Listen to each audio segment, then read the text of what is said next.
Bonjour, j'espère que vous allez bien. Aujourd'hui, c'est une vidéo minute entre guillemets. On va répondre à la question suivante. Faut-il avoir les mains chaudes pour pratiquer le magnétisme? Réponse tout de suite.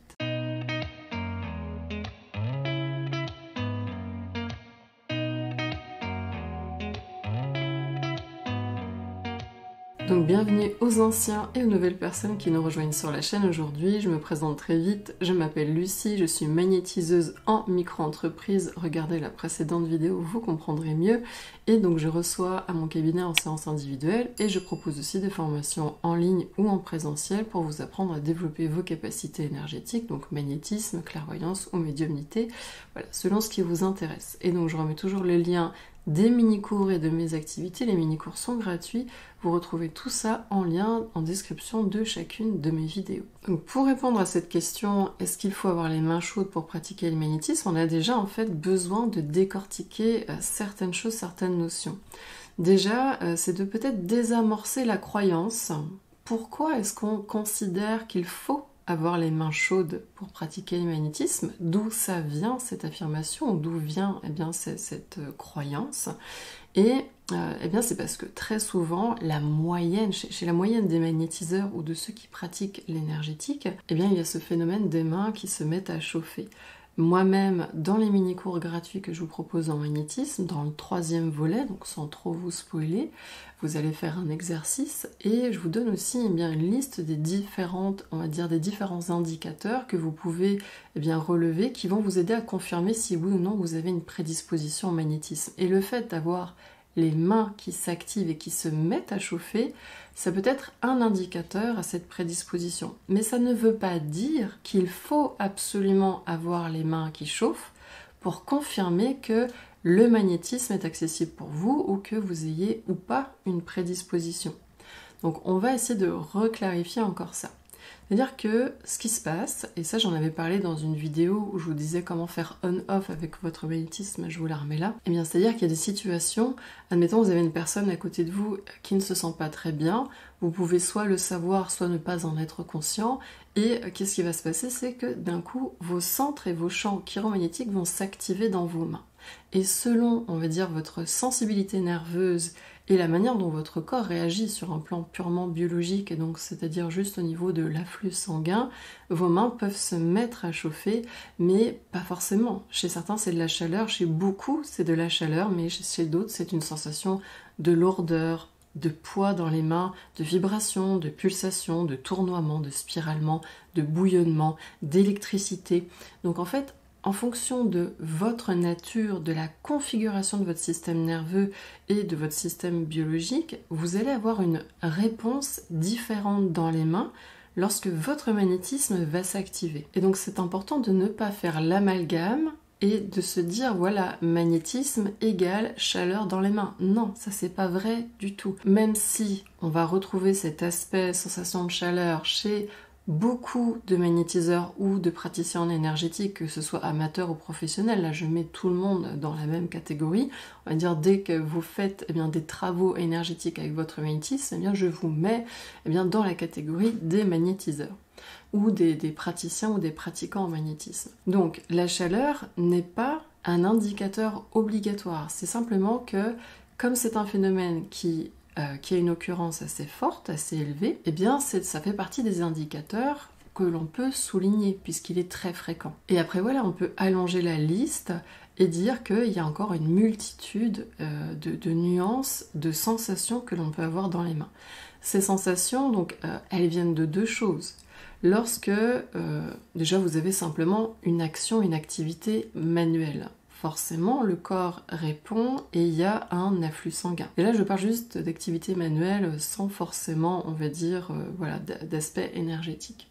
En fonction de l'activité manuelle qu'elle vous demande plus ou moins de mettre de force musculaire, vous allez avoir un afflux sanguin plus ou moins important et plus l'afflux sanguin est fort, plus ça peut générer cette sensation de chaleur et même un échauffement dans les mains. Vous allez vraiment sentir que vous avez les mains chaudes. Donc et ça c'est généré par cette réponse du corps, vous faites un effort physique au niveau des mains, il y a plus d'afflux sanguin et donc vos mains se mettent à chauffer. Jusque là c'est normal. Par-dessus ça, on peut rajouter le fait que lorsque vous faites un effort énergétique et physique pour magnétiser.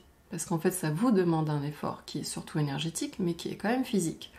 Vous pouvez avoir du coup plus d'afflux sanguin au niveau des mains, plus va se rajouter la sensation, les sensations que vous restitue votre système nerveux par rapport à la présence de cette énergie qui s'active dans vos mains. Donc il y a l'afflux sanguin et les sensations nerveuses. Et des fois, les deux couplés ensemble, ça donne vraiment une sensation très forte de main chaude et il y a les mains qui sont effectivement chaudes. Mais chez certaines personnes, l'afflux sanguin, eh bien, il sera moindre, il sera vraiment très très très léger. Et les mains ne vont pas se mettre particulièrement à chauffer au niveau physique, mais certains pourront quand même avoir cette sensation de chaleur parce que c'est le système nerveux qui retranscrit, qui restitue ça eh bien, sous forme de chaleur, cette présence, cette sensation liée à l'énergie. Et chez d'autres, il n'y aura ni afflux sanguin, on va dire, augmenté, ni sensation de chaleur par le système nerveux, et ça va être des sensations donc autres. Donc chez ces personnes-là, ça va vouloir dire qu'elles n'auront pas les mains chaudes quand elles vont magnétiser. Elles auront peut-être les mains tempérées, et si certaines personnes ont cette perception sous forme de fraîcheur et de froideur de l'énergie, eh bien, elles savent qu'elles sont paramétrées ainsi, et c'est aussi une possibilité.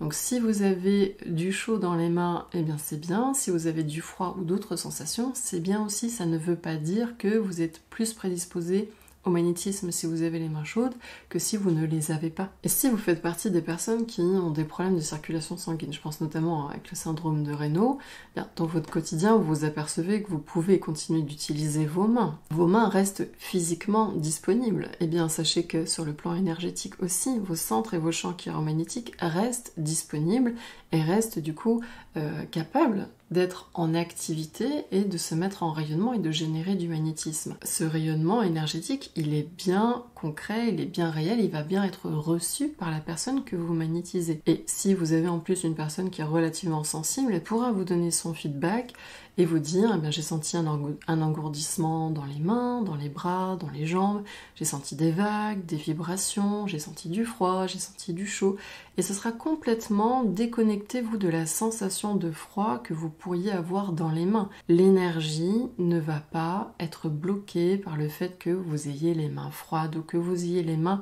avec une, on va dire, circulation sanguine qui est un peu perturbée. Vos centres et vos champs chiromagnétiques, tant que vous apprenez à les mettre en tension de travail, à les mettre en rayonnement et à tenir cet effort de rayonnement chiromagnétique, eh bien vous êtes assuré de pouvoir utiliser votre magnétisme, et donc ça veut dire aussi assuré de pouvoir le développer quand vous faites vos exercices, de le mettre en usage quand vous voulez vous entraîner pour faire des soins tout court si vous êtes déjà aguerri. Et en plus vous verrez que en fonction de ce sur quoi vous travaillez dans le corps de la personne, eh bien, il y a une réaction de l'énergie de votre magnétisme avec la vitalité, avec la structure, le corps énergétique de la personne.